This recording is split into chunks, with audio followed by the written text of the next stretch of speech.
વિદ્યાર્થી મિત્રો, SY BCom semester 4માં બીઓએમના વિષયમાં આ સેમેસ્ટર 4માં આપણે પ્રોડક્શન મેનેજમેન્ટ એટલે કે ઉત્પાદન સંચાલન વિશે અભ્યાસ કરવાનો છે.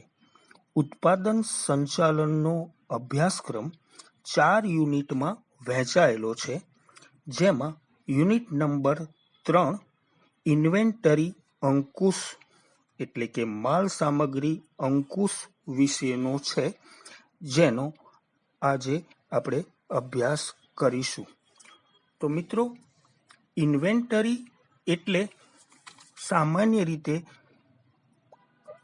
એવો ખ્યાલ છે કે કાચો માલ જે હોય ધંધામાં એને ઇન્વેન્ટરી કહેવામાં આવે છે, પરંતુ ખરેખર એવું નથી.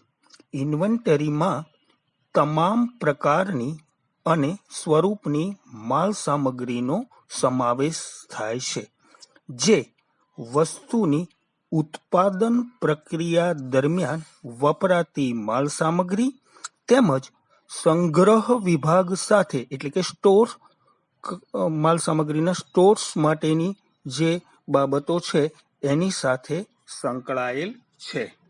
મિત્રો, કોઈ પણ ઉત્પાદન એકમમાં ઉત્પાદિત વસ્તુ એટલે કે પેદાશના કુલ રોકાણના પ્રમાણમાં માલ સામગ્રીનો હિસ્સો 50% કરતાં પણ વધારે હોય છે. એક સંચાલક તજજ્ઞએ બીડી ખેર એણે ઇન્વેન્ટરી અંગેની ખ્યાલ સ્પષ્ટ કરતા કહેલું છે કે ઇન્વેન્ટરી શબ્દમાં કાચો માલ, પ્રક્રિયામાં રહેલો માલ, તૈયાર પેકિંગ સામગ્રી, છૂટા ભાગો અને ભવિષ્યની અનિશ્ચિત માંગ અથવા તો વિતરણની જરૂરિયાત સંતોષવા માટે સંગ્રહ કરેલા અન્ય માલનો પણ સમાવેશ થાય છે. તો જુઓ મિત્રો, ઇન્વેન્ટરીમાં આપણે માત્ર કાચો માલ એવો અર્થ નહીં, પરંતુ એનો વ્યાપ આ મુજબનો સંચાલક તજજ્ઞએ જે વર્ણવ્યો છે એ મુજબનો થાય છે. એટલે આ ઇન્વેન્ટરીનું મહત્વ કેટલું છે, માલ સામગ્રી અંગેનું કેટલું મહત્વ છે, માલ સામગ્રીમાં શેનો સમાવેશ થાય છે. તો બટ નેચરલ છે કે આ ઇન્વેન્ટરી પર અંકુશ રાખવાનું પણ એટલું જ મહત્વ છે. તો હવે આપણે આ ઇન્વેન્ટરી અંકુશ રાખવાની કેમ જરૂરિયાત ઊભી થાય છે, ઇન્વેન્ટરી અંકુશ એટલે શેના પર અંકુશ રાખવો, એના વિશેની વાત અને એના વિશેનો ખ્યાલ બરાબર સમજીએ. જુદા જુદા સંચાલક તજજ્ઞોએ ઇન્વેન્ટરી અંકુશ વિશેની જે વ્યાખ્યાઓ આપી છે એના અભ્યાસ કરીશું અને એના હેતુઓ. પ્રશ્ન એવી રીતે પૂછાઈ શકે કે ઇન્વેન્ટરી અંકુશ એટલે શું? ઇન્વેન્ટરી અંકુશના ઉદ્દેશો અથવા તો હેતુઓ જે કોઈ જણાવો. આવો પ્રશ્ન પૂછાઈ શકે પરીક્ષામાં. તો એના જવાબમાં આપણે પહેલા ઇન્વેન્ટરીનો અર્થ સમજ્યા બરાબર. હવે ઇન્વેન્ટરી પર અંકુશ રાખવા માટે કઈ કઈ બાબતો ધ્યાનમાં લેવાની રહેશે, એટલે કે ઇન્વેન્ટરી અંકુશનો અર્થ એટલે કે ઇન્વેન્ટરી અંકુશ એટલે શું એના વિશે સમજીશું અને ત્યારબાદ એના ઉદ્દેશો વિશેની માહિતી મેળવીશું. તો મિત્રો, હવે આપણે ઇન્વેન્ટરી અંકુશનો અર્થ સમજીએ. ઇન્વેન્ટરી અંકુશની કેમ જરૂરિયાત ઊભી થાય છે? જો ઇન્વેન્ટરી પ્રત્યે એટલે કે માલ સામગ્રી પ્રત્યે બેદરકારી દર્શાવવામાં આવે તો ઉત્પાદન એકમની કુલ પડતરમાં વધારો થાય છે અને એના કારણે એકમનો નફો ઘટે છે. તો ઇન્વેન્ટરીનો ખર્ચ અને તેનું નુકસાન ઘટાડવા માટે આ વર્તમાન સંજોગોમાં માલ સામગ્રી અંકુશનું કાર્ય અતિ મહત્વનું બની રહે છે. ઇન્વેન્ટરી અંકુશમાં સામાન્ય રીતે માલ સામગ્રીની ખરીદી, ચકાસણી, ગણતરી, સંગ્રહ તથા માલ સામગ્રીની આવક જાવક પર અંકુશ રાખવામાં આવે છે. હવે ઇન્વેન્ટરી અંકુશના જુદા જુદા સંચાલક તજજ્ઞોએ જે વ્યાખ્યા આપેલી છે એની સમજૂતી મેળવીએ.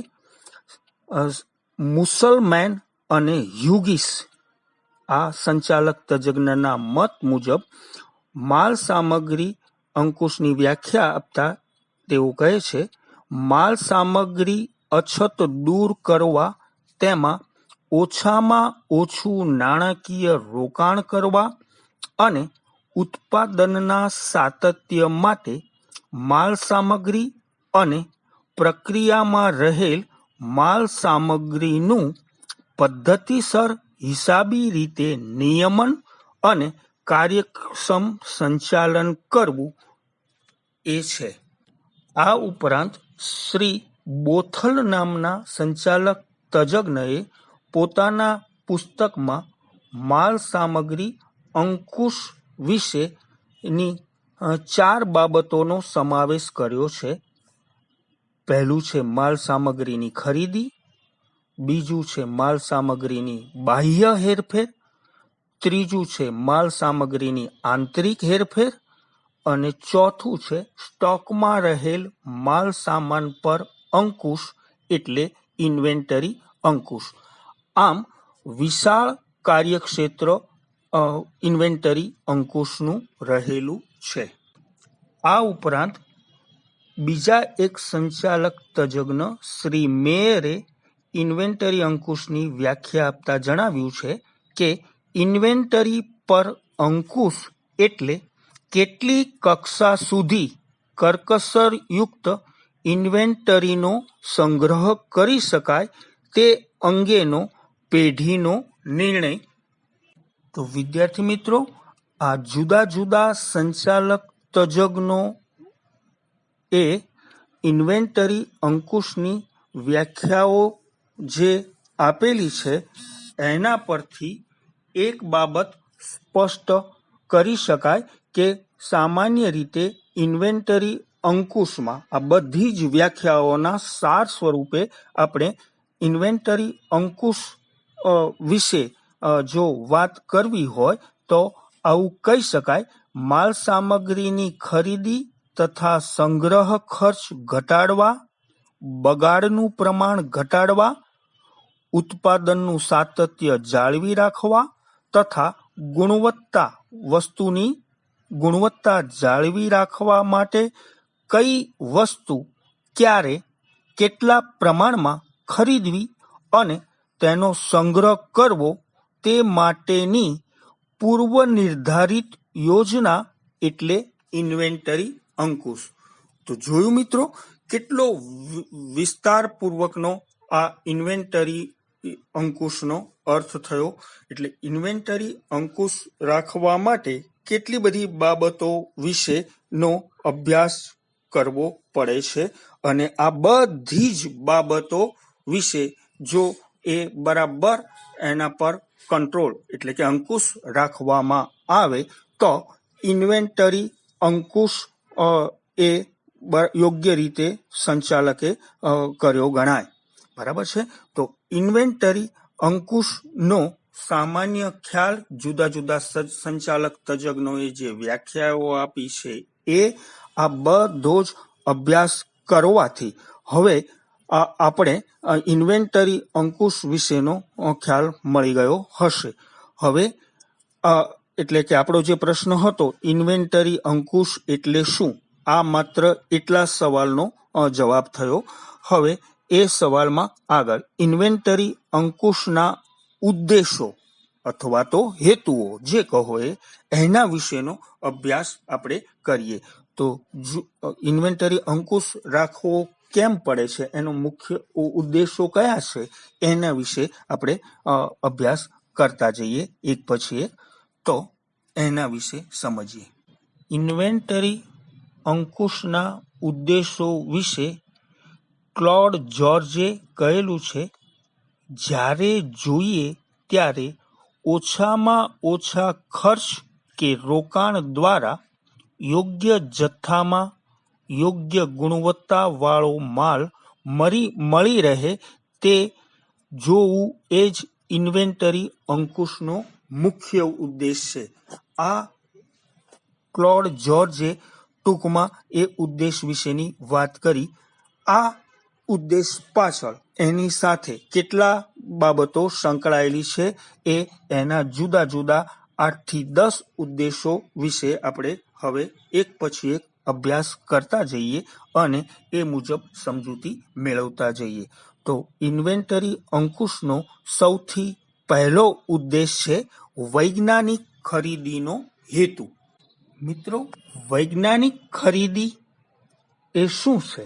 તો એનો આ જ પુસ્તકમાં આપણે બીજા યુનિટમાં ખરીદી વિશેનો જે અભ્યાસ કરવાનો છે એમાં વૈજ્ઞાનિક ખરીદી વિશેની વાત કરેલી છે.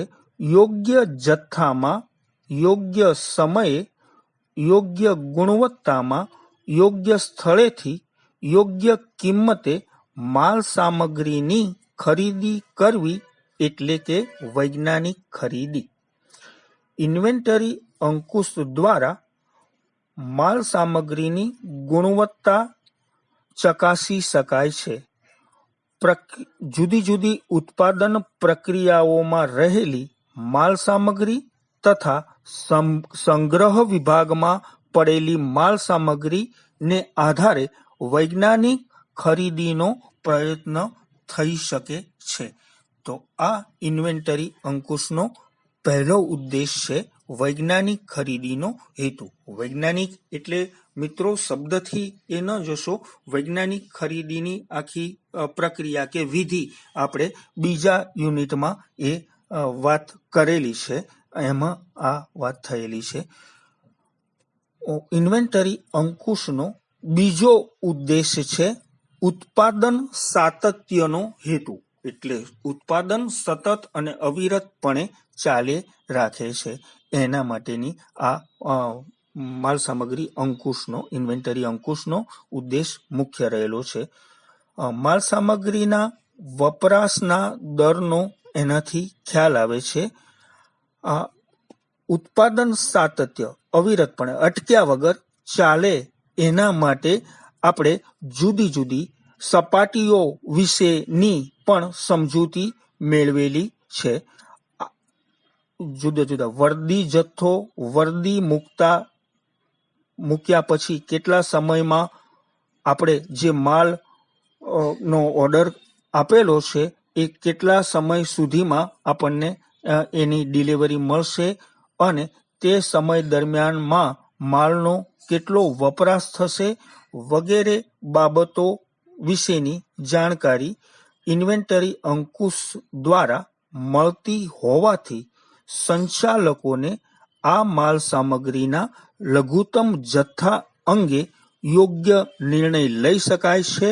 એટલે એના દ્વારા એ જાણી શકાય છે. તો મિત્રો, લઘુત્તમ જથ્થો માલ સામગ્રીનો એના વિશેનો આપણે એકાઉન્ટમાં પણ અભ્યાસ કરેલો હોય છે કે લઘુત્તમ સપાટી જે નક્કી કરવા માટે આપણે સપાટી તો નક્કી કરી નાખીએ, પણ એ સપાટી કેમ નક્કી કરવી પડે ઉત્પાદન એકમમાં? તો કે જ્યારે એટલી સપાટી એ માલ સામગ્રી રહેલી હોય ત્યારે આપણે ખરીદી કરવાની, કાચા માલની ખરીદી કરવાની પ્રક્રિયા શરૂ કરી દેવી પડતી હોય છે અને આ સપાટીએ માલ પહોંચે માલ સામગ્રી ત્યારે એ પ્રક્રિયા, કારણ કે પ્રક્રિયા માટેનો જે મેં અગાઉ કહ્યું એમ કે માલનો ઓર્ડર આપ્યાથી માલની ડિલિવરી મળે ત્યાં સુધીનો જે સમય છે એ સમય દરમિયાન ચાલી શકે એટલો માલ સામાનનો જથ્થો એ નક્કી કરવો એને લઘુત્તમ સપાટી કહેવામાં આવે છે. લઘુત્તમ જથ્થો માલનો કહેવામાં આવે છે કે આ સપાટીએ માલનો જથ્થો રહેલો હોય ત્યારે આ ઓર્ડરની પ્રક્રિયા શરૂ કરી દેવી પડે કે જેથી કરીને એ જે સમયગાળો છે ડિલિવરી મળવા સુધીનો સમય અને એ દરમિયાન ઉત્પાદન અટક્યા વગર, ઉત્પાદન અટકી ન પડે માલ સામગ્રીના અભાવે, એટલા માટે ઉત્પાદન સાતત્ય જળવાઈ રહે એટલે કે ઉત્પાદન અવિરતપણે ચાલ્યા કરે એ આ હેતુ માલ સામગ્રી અંકુશનો એ પણ બીજો હેતુ કે ઉદ્દેશ કહી શકાય. ત્રીજો ઉદ્દેશ છે મૂડીરોકાણ ઘટાડવાનો હેતુ. મિત્રો, કોઈ પણ ઉત્પાદન એકમમાં માલ સામગ્રીના સ્વરૂપમાં રોકાયેલી મૂડીને કાર્યશીલ મૂડી કહેવામાં આવે છે. જો આ માલ સામગ્રીમાં બિનજરૂરી માલનો સ્ટોક વધે તો કાર્યશીલ મૂડી અયોગ્ય જગ્યાએ થયેલું રોકાણ ગણાશે. કેમ કે ઓછી માલ સામગ્રીની જરૂર હોય અને જો વધુ માલ સામગ્રી એમાં રોકાયેલી રહે તો એના પાછળ કરવામાં આવેલો ખર્ચ એટલે કે મૂડી, જે કાર્યશીલ મૂડી જે રોકાયેલી હોય તો એ અયોગ્ય જગ્યાએ થયેલું રોકાણ ગણાશે, જે વ્યાજ ખાધમાં પરિણમે છે. આ માટે માલ સામગ્રીની ગુરુત્તમ સપાટી સંચાલકો દ્વારા નક્કી કરવામાં આવે છે. તો મિત્રો, અગાઉ જેમ જોયું એમ લઘુત્તમ સપાટી કેમ નક્કી કરવામાં આવે છે માલ સામગ્રીની? તો કે એ એટલા જથ્થામાં માલ સામગ્રી હોય અને આ માલ સામગ્રીના ઓર્ડર માટેની પ્રક્રિયા, ખરીદી માટેની પ્રક્રિયા શરૂ કરી દેવી પડે છે, જેથી કરીને એ માલ સામગ્રી ખૂટે નહીં અને ઉત્પાદન એના કારણે અટકે નહીં. એટલા માટે લઘુત્તમ સપાટી નક્કી કરવામાં આવે છે. તો ગુરુત્તમ સપાટી પણ નક્કી કરવાની એટલા માટે હોય છે કે એના કારણે કે અમુક જથ્થામાં માલનો એ સંગ્રહ કરવામાં આવે, પછી એનાથી વધારે એ માલ સામગ્રીની ખરીદી ન કરવામાં આવે અને એ સપાટીએ જ્યારે માલ સામગ્રી હોય ત્યારે એ ખરીદીની પ્રક્રિયા, માલ સામગ્રીની પ્રક્રિયા, ખરીદીની પ્રક્રિયા થોડો સમય માટે એ બંધ રાખવામાં આવે છે કે જેથી કરીને વધારે પ્રમાણમાં કાર્યશીલ મૂડી એમાં ખોટી રીતે રોકાઈ ન રહે. એટલા માટે આ સંચાલકો દ્વારા એ માલ સામગ્રીની ગુરુત્તમ સપાટી નક્કી કરવામાં આવે છે. મિત્રો, ઇન્વેન્ટરી અંકુશનો ચોથો ઉદ્દેશ ગણાવી શકાય માલ સામગ્રીનો બગાડ અટકાવવાનો હેતુ. ઇન્વેન્ટરી અંકુશ દ્વારા અત્યાર સુધીના જે આપણે એ ઇન્વેન્ટરી અંકુશ માટેના હેતુઓ જોયા એ ઉત્પાદન પ્રક્રિયા દરમિયાનના જોયા, જ્યારે આ ચોથો ઉદ્દેશ છે માલ સામગ્રીના બગાડ અટકાવવાનો હેતુ. એ સંગ્રહ વિભાગ સાથે સંકળાયેલી બાબત છે. ઇન્વેન્ટરી અંકુશમાં ચોથા ઉદ્દેશમાં સંગ્રહ વિભાગમાં માલ સામગ્રીની હેરફેર દરમિયાન સતત કાળજી રાખવામાં આવતી હોય છે. સંગ્રહ વિભાગમાં માલની યોગ્ય ગોઠવણી, બગાડ, માલ સામાનનો એનો નિકાલ વગેરે દ્વારા બગાડ અટકાવવામાં આવે છે. ટૂંકમાં કહીએ તો ઇન્વેન્ટરીની જેટલી કાળજી રાખવામાં આવે તેટલા અંશે માલ સામગ્રીનો યોગ્ય જથ્થો જાળવી શકાય છે અને એનો બગાડ અટકાવી શકાય છે. તો જેટલો ચીવટ અને એના પર અંકુશ એની પ્રક્રિયા પર રાખવામાં આવે એટલો જ માલ સામગ્રીનો બગાડ ઓછો થાય છે, અટકે છે. આ બાબત છે. પાંચમો ઉદ્દેશ છે પ્રક્રિયામાં બગાડ ઘટાડવાનો હેતુ. એટલે ઉત્પાદન પ્રક્રિયા દરમિયાન માલ સામગ્રીમાં કેટલો બગાડ થતો હોય છે તેના પર નિયંત્રણ રહે તે માટે બગાડનું પ્રમાણિત ધોરણ, એટલે કે સામાન્ય બગાડ જે આપણે એકાઉન્ટમાં ભણતા હતા, સામાન્ય બગાડ, અસામાન્ય બગાડ. તો સામાન્ય બગાડ એટલે કે આટલી અપેક્ષા હોય જ કે આટલો બગાડ થાય જ માલ સામગ્રીનો, કારણ કે એ ઉત્પાદન દરમિયાન કેટલુંક એ માલ સામગ્રી એ વેસ્ટ જતી હોય તો એને આપણે સામાન્ય બગાડ કહેતા હોય છે. એટલે એનું એ પ્રમાણિત ધોરણ નક્કી કરેલું છે. આ ઉપરાંત માલ સામગ્રીના ગુણોત્તર દ્વારા પણ એ બાબતને ધ્યાનમાં રાખવામાં આવે છે. અને એના વિચલનો અંગેની પણ ચકાસણી કરવામાં આવે છે, જેથી કરીને ઉત્પાદન પ્રક્રિયા દરમિયાન બગાડ નિયંત્રિત કરી શકાય છે. માલ સામાન અંકુશ વિશેનો છઠ્ઠો ઉદ્દેશ છે સંગ્રહ વિભાગની જગ્યા બચાવવાનો હેતુ. તો જો મિત્રો અહીંયા સ્ટોર્સ માટેની જે કહીએ એટલે કે સંગ્રહ વિભાગની જગ્યા છે, કારણ કે જો એવી રીતે માલ સામગ્રી રાખવાની હોય એની એ વધારે પ્રમાણમાં જગ્યા રોકતું હોય તો એવે વખતે સંગ્રહ વિભાગમાં માલ સામગ્રીની યોગ્ય રીતે ગોઠવણી કરીને વધારે પ્રમાણમાં માલ સામગ્રી સંગ્રહ કરી શકાય અને આમ કરવાથી એનો સંગ્રહ ખર્ચ ઓછો આવે છે અને વધુ એકમો વચ્ચે એ વહેંચાય છે ઉત્પાદિત એકમો વચ્ચે, અને એટલા માટે દરેક એકમ દીઠ સંગ્રહ ખર્ચ પણ ઘટે છે. જ્યારે બીજી બાજુએ સંગ્રહ વિભાગની જગ્યા જે રાખેલી છે સ્ટોર્સ વિભાગની, એનો મહત્તમ ઉપયોગ પણ કરી શકાય છે. તો આ છઠ્ઠો ઉદ્દેશ હતો. સાતમો ઉદ્દેશ છે માલ સામગ્રી અંકુશનો રહસ્યની જાળવણીનો ઉદ્દેશ. મિત્રો, સંચાલકો દ્વારા પોતાના સંગ્રહ વિભાગમાં જે માલ સામગ્રી રાખવામાં આવી છે એના વિશેનું રહસ્ય, કેટલી માલ સામગ્રી છે, કેવા પ્રમાણની છે વગેરે વિશેનું જો રહસ્ય રહે તો એનાથી હરીફાઈમાં ટકી રહેવું સરળ બને છે.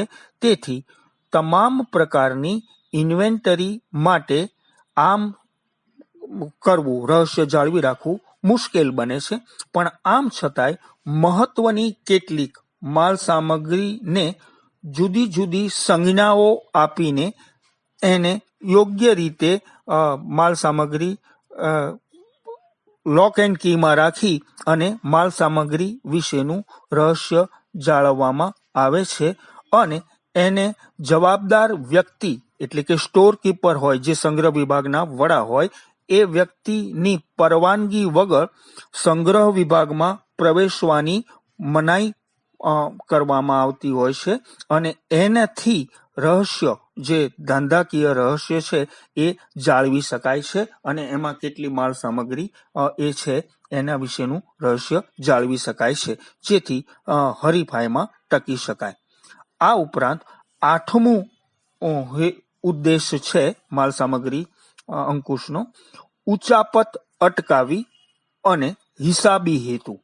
ઇન્વેન્ટરી સંચાલન દ્વારા સંચાલકો ઇન્વેન્ટરીનો આવક જાવકનો હિસાબ, વાસ્તવિક સ્ટોકની ગણતરી અને એના વિશેની યોગ્ય હિસાબો રાખવાથી માલ સામગ્રીની ઉચાપત અટકાવી શકાય છે અને બીજી તરફ હિસાબો વિશે સાચો અને વ્યાજબી ખ્યાલ રજૂ થઈ શકે એ માટે માલ સામગ્રીના સ્ટોકની માહિતી દર્શાવવાનો હેતુ પણ સિદ્ધ થાય છે.